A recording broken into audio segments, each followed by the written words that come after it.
بسم اللہ الرحمن الرحیم۔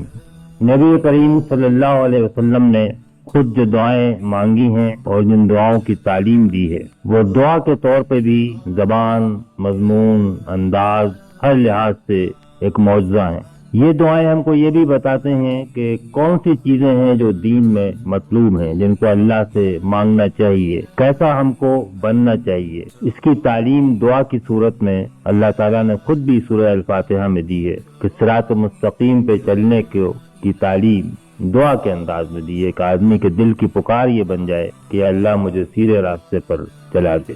سیدھے راستے پہ چلنا مطلوب ہے، محبوب ہے، اور اس کے لیے کوشش ضروری ہے۔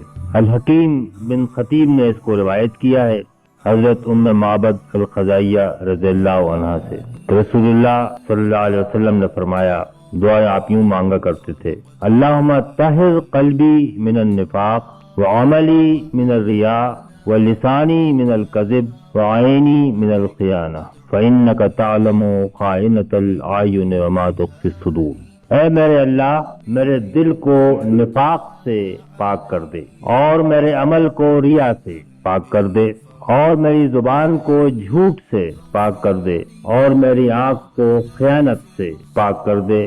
بے شک تو جانتا ہے جو آنکھوں کی خیانت ہوتی ہے اور جو کچھ بھی دلوں کے اندر چھپا ہوتا ہے، اور ان چیزوں کا تعلق دل اور نگاہ اور زبان سے ہے۔ دل اور نگاہ اور زبان، اگر آپ غور کریں تو یہ انسان کے سارے اعمال کی بنیاد اور جڑ ہیں۔